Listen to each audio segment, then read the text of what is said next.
چلے اسی تنخواہ میں سے جب بندہ بڑے بیٹے کی شادی کر کے بہو بیاہ کے لے آئے تو پھر بھی کام چلتا ہے، اور جب اس بیٹے کو اللہ بچے عطا کر دے تو اسی گھر میں، اسی آنگن میں، اسی چھت کے نیچے کام چلتا ہے، تو پھر تو مان جانا کہ چلانے والا تو نہیں، چلانے والا کوئی اور ہے۔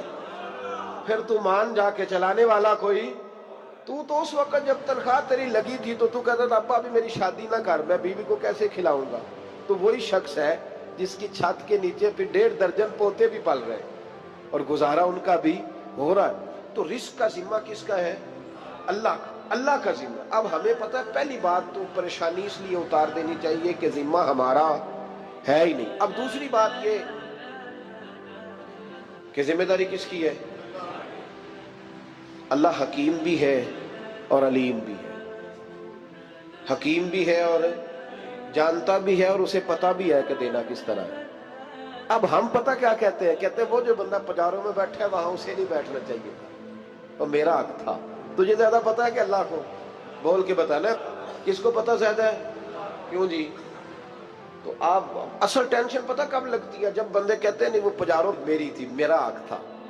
وہ جب گزرتی ہے نا پاس سے مہران کے تو مہران والا ٹینشن بڑی لیتا ہے، حالانکہ اللہ کو زیادہ پتہ ہے کہ وہ حق۔ ایک بات اپنے ذہن میں یاد رکھ لیں، رٹ لیں کہ جو میرے لیے بہتر تھا میرے رب نے مجھے دے دیا، تو بات ختم ہو گئی۔ بس وصل اچھا ہے نہ فراق اچھا ہے، یار جس حال میں رکھے وہی حال اچھا ہے۔ بس جو میرے حق میں بہتر تھا میرے رب نے مجھے، مسئلہ یہ ہے کہ تو اس پہ راضی ہونے کو تیار نہیں۔ حضرت علی کرم اللہ تعالیٰ وجہ الکریم نے میرے نبی پاک کی ایک حدیث بیان کی ہے، اور جناب علی جب یہ حدیث بیان کیا کرتے تھے تو حضرت مجاہد فرماتے ہیں یوں لگتا تھا کہ جیسے حضرت علی ہمیں ہر پریشانی سے نکال رہے ہیں۔ مولا علی شیر خدا رضی اللہ تعالیٰ عنہ فرماتے ہیں کہ مجھے میرے نبی پاک صلی اللہ علیہ وسلم نے ایک طریقہ دیا تھا ٹینشن فری ہونے کا۔ آپ فرماتے ہیں مجھے تو بڑا راس آیا ہے، تم بھی اگر کر لو گے تو تمہیں بھی فائدہ دے گا۔ کہا وہ کیا؟ حضرت علی کہنے لگے محبوب علیہ السلام نے فرمایا تھا لوگوں تم اللہ کے دیے ہوئے تھوڑے رزق پہ راضی ہو جاؤ، وہ تمہاری تھوڑی عبادت سے تم سے راضی ہو جایا کرے گا۔ بس تم 2 نفل بھی پڑھو گے تو اللہ راضی ہو جائے گا، تم 1 رکوع بھی سویرے اٹھ کے پڑھو گے تو وہ راضی ہو جائے گا، وہ تمہارے 313 درود شریف سے راضی ہو جائے گا، تم اس کے دیے ہوئے تھوڑے رزق سے راضی ہو جاؤ۔ ٹینشن اس لیے ہوتی ہے کہ ہم راضی نہیں جو اس نے ہمیں دیا ہے۔ وہ حل میں مزید کی جو دوڑ ہے نا، حل میں مزید کی، بے قدرہ کچھ قدر نہ جاتی، کیتی خوب تسلی ہو، دنیا دار پجاری زردے، کتیاں دے گل ٹلی ہو، بک بک روشن اکھیاں تکیو ویک حویلی کلی ہو، تے کوچ نصیر اساں جد کیتی پہ جانی تھر تھلی ہو۔ تو یاد رکھیں یہ جو ہے نا مصیبت کے مال آ کیوں نہیں رہا، وہ سامنے والا پلاٹ میرے گھر کے سامنے ہے گھر کے سامنے، پر رجسٹری میرے نام کیوں نہیں؟ یہ مصیبت سانس نہیں لینے دیتی۔ موٹر سائیکل کھڑی کرتا ہے نا جب آ کے دکان سے روٹی کھانے آتا ہے، دفتر سے گھر آتا ہے، کاروبار سے آتا ہے، تو جہاں موٹر سائیکل کھڑی کرتا ہے وہ ٹینشن بڑی ہے کہ کبھی میری ہو جائے نا یہ والی جگہ تو میں یہاں بھی بورڈ لگاؤں اپنے نام۔ اس نے مالی پریشانی پیدا کی۔ تو جس حال میں ہے، کیونکہ تو نے اپنا یہ حال خود نہیں بنایا، جس نے بنایا ہے وہ بڑا بہتر جانتا تھا کہ تو اسی حال میں اسے اچھا لگتا ہے۔ تو اسے اسی حال میں، ایک بزرگ تھے تو ان کی طبیعت بڑی علیل ہو گئی، بیمار ہو گئے، تو اللہ نے آزمائش دی تو کیڑے پڑ گئے وجود میں۔ ایک کیڑا یہاں سے کھا رہا تھا، اللہ والے بڑے راضی رہتے ہیں اس کی رضا پہ، تو کیڑا یہاں کھا رہا تھا تو نیچے گر گیا، تو بابا جی نے اٹھا کے پھر وہاں رکھ لیا، کہنے لگے جب اس نے تیری ڈیوٹی مجھے کھانے کی لگائی ہے تو میں اس بات پہ راضی ہوں، تو نیچے کیوں گرتا ہے؟ بس ٹھیک ہے کھا، جب اس نے تجھے ڈیوٹی جو تیری لگائی۔ سالبہ بن عبد الرحمن ایک صحابی تھے، سالبہ غالباً، نبی پاک صلی اللہ علیہ وسلم کی خدمت میں آئے، کہنے لگے یا رسول اللہ صلی اللہ علیہ وسلم غربت بڑی ہے، میرے لیے دعا کریں اللہ زیادہ مال دے۔ تو محبوب صلی اللہ علیہ وسلم نے فرمایا تو جس حال میں اچھا ہے وہ تیرے لیے بہتر ہے، جس میں تو ہے وہی حال تیرے لیے مشکل ہے نا یہ جواب سننا۔ کہتے پیر صاحب فلاں جگہ سے تویز آیا، وہاں تو وارے نے آرے ہو گئے، تو آپ کے ہاں؟ تو میں کہتا ہوں یہ تویز دینے والا اگر تویز دے کے امیر بناتا ہے تو پہلے خود کیوں نہیں بنتا؟ یہ خود تو 150 کا تویز بیچ رہا ہے، اپنی بیچارے کی حالت یہ ہے. اگر اتنا ہی تویز اس کا چلتا ہوتا تو پہلے 5 ٹیوب پجارو اس کے دروازے پہ کھڑی ہوتی. عجیب چکر ہے اور عجیب جگہ لوگ الجھ گئے، سمجھتے ہی نہیں بات کو. یا رسول اللہ صلی اللہ علیہ وسلم دعا کر دے تو محبوب نے کیا فرمایا؟ فرمایا تو جس حال میں ہے نا وہ حال تیرے لیے بہتر ہے، اسی میں رہ. کہ نہیں حضور دعا کرے. فرمایا سال بعد تو باز آ جا. حضور دعا کرے. فرمایا تو باز آ جا. 2-3 دفعہ کا ضد کی. محبوب نے فرمایا جا پھر اللہ تجھے زیادہ پیسے دے گا. چند بکریاں خریدی، اتنی برکت ہوئی کہ بکریوں کے ریوڑ بن گئے. پھر کچھ بکریاں بیچ کے گائے خرید لی، ان کے بھی ریوڑ ہو. پھر کچھ اونٹنیاں لے لی، ریوڑ ہی ریوڑ. پہلے 5 وقت مسجد میں آتے تھے، اب فجر اور عشاء رہ گئی. پھر مال زیادہ ہوا تو مدینے شہر میں کوئی جگہ ہی نہیں، مدینے سے باہر حویلی خریدی، پھر جمعہ ہی رہ گیا. جمعے کے جمعے آتے. زکوٰۃ کا حکم آیا. میرے نبی کریم علیہ السلام نے حضرت ابو ہریرہ کو بھیجا. فرمایا جا اسے کہہ تیری زکوٰۃ بنتی ہے 2.5%. 10 کروڑ روپیہ ہو تو کتنی زکوٰۃ بنتی؟ بھئی 1 کروڑ کی 2.5 لاکھ ہوئی نا، تو 10 کروڑ کی کتنی ہوئی؟ تو بڑی مصیبت ہے جب بینک سے میسج آتا ہے نا کہ 25 لاکھ نکل گیا تیرے اکاؤنٹ سے. بہت بڑی مصیبت، بڑی ٹینشن ہوتی ہے. ایک صاحب میرے پاس آئے، ان کی زمین اچانک مہنگی ہو گئی.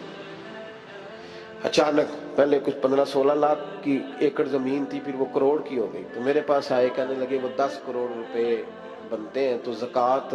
تو میں نے کہا آپ نے کیا کیا؟ زری زمین پہ عشر آتا ہے، اس پہ زکوٰۃ نہیں آتی، تو آپ نے کیا کیا؟ کہنے لگے وہ کچھ سوسائٹی کے رول کے مطابق میں نے فائلیں وغیرہ لے لی ہیں، اب میں نا کبھی موقع آئے گا تو ان کو بیچوں گا. تو میں نے کہا اب تو آپ کا یہ مال ہو گیا بزنس کا، تو اب تو اس پہ زکوٰۃ آئے گی. 10 کروڑ پہ جب 25 لاکھ سنا تو کہنے لگے فوراً دینی پڑتی ہے کہ تھوڑی تھوڑی سے بھی کام چل جاتا ہے.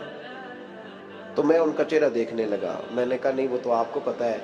ویسے حضرت عمر فرمایا کرتے تھے بانٹ کے نہ دو، کوشش کرو کسی ایک کو ہی دو، چلو کسی کا تو کچھ بن جائے. تو ایک کو ہی دینی چاہیے. کہنے لگے تو مطلب یہ ایسا ہی حکم ہے؟ میں نے کہا آپ کسی اور سے تحقیق کر لیں. اب یہ بھائی لیتے وقت نہیں تجھے ٹینشن ہوئی کہ 15 لاکھ کا کروڑ ہو گیا، تو اس وقت نہیں تو نے کہا کہ یا اللہ تو یہ کیسی سوچ ہے مسلمان؟ کس طرح کا اس کا؟ ہمارے ہاں جب کسی آدمی پہ حالات خراب ہوتے ہیں نا تو سب سے پہلے وہ اس طرح کرتا ہے کہ جو میں کہیں اللہ کے رستے میں دیتا ہوں پہلے اسے بند کرو. جس رستے تجھے آ رہا تھا پہلے تو نے وہ رستہ بلاک کیا. حضرت اسماء بنت ابی بکر صدیق کہتی ہیں میں حضور کو مسجد کے لیے، ادارے کے لیے، صحابہ صفا کے لیے کچھ دے رہی تھی، تو میں نے گننا شروع کیا تو حضور مسکرانے لگے. حضور مسکراتے کیوں ہیں؟ تو فرمانے لگی، محبوب فرمانے لگے اسماء اللہ کے رستے میں گن گن کے نہ دیا کر، ورنہ وہ بھی تجھے گن گن کے دے گا. تو اس کے رستے میں بے حساب دے، وہ بھی تجھے بے حساب ہی عطا فرمائے گا.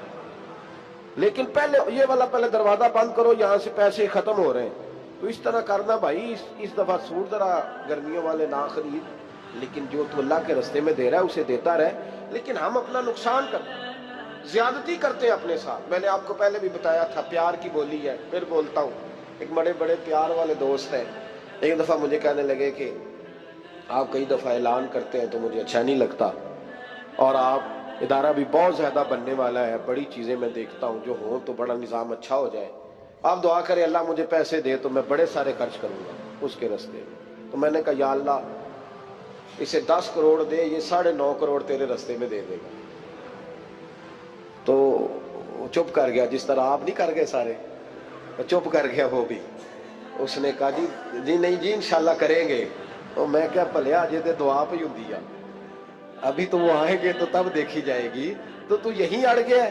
یعنی 9.5 کروڑ اللہ کے رستے میں خرچ کرنے کی دعا پہ بھی آمین کوئی نہیں کہتا کہ چلو آمین ہی کہہ دیں. تو میں کہا تینوں تے 50 لاکھ بچتا سی پیا، لیکن تو اس سودے پہ تیار ہے.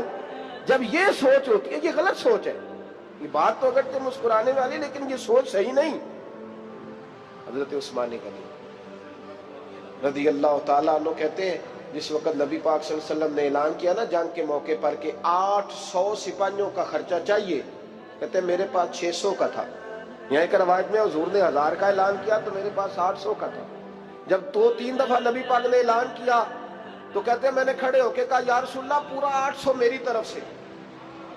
کہتے میں نے 200 سپاہی کا خرچہ ادھار اٹھایا لیکن پورے 2 مہینے نہیں گزرے تھے، رب کریم نے مجھے کئی گنا کر کے پیسے واپس عطا فرما دیے۔ پر بات تو یہ ہے کہ تیری وہاں لو لگی ہو، تو تجارت کرتا ہے ان لوگوں کے ساتھ جو کیا دے سکتے۔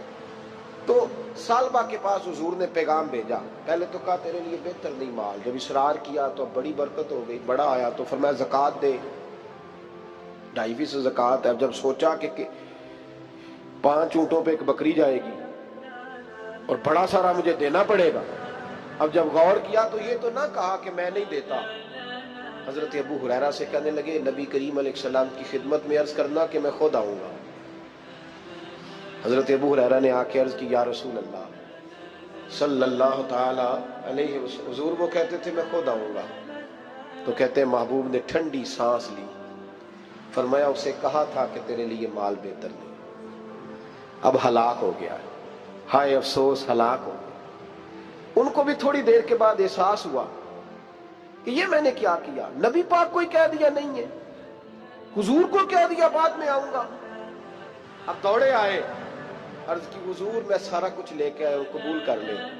محبوب نے فرمایا گویا بلال حبشی کی خشک کھجور بھی قبول ہے، اور صہیب رومی ایک اٹی بان کی لائے تو وہ بھی قبول ہے، اور عمار بن یاسر اور مصعب بن عمیر اگر 2 دینار دے جائیں اور کوئی پرانا جوڑا کسی سپاہی کے لیے چھوڑ جائے تو وہ بھی قبول ہے، لیکن تو اپنا لاکھوں لے کے چلا جا، تیرا کوئی نہیں قبول، معاف کر دیں۔ فرمایا جا معاف کیا، پر پیسے لے کے نہ آنا۔ اگلے سال پھر آئے، بندے ہوئے ہاتھ ہیں، محبوبہ میں دولت کا کیا کروں گا، آگ لگانی ہے، قبول کر لیں۔ فرمایا تو لے جا، تیرا نہیں قبول، گرا جو ان کی نگاہ سے وہ سنبھل نہیں سکتا۔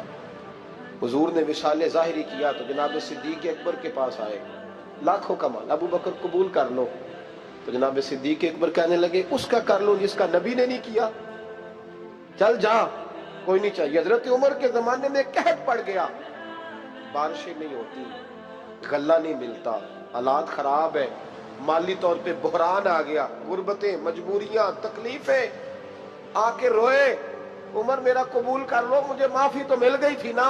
فرمایا معافی اپنی جگہ پہ، پر جس کا مصطفیٰ نے قبول نہیں کیا۔ بہت سارے لوگوں کو پتہ ہی نہیں کہ ان کا قبول ہی نہیں ہوا، اور وہ الجھے ہوئے، انہیں خبر ہی نہیں کہ اصل بات کیا ہے۔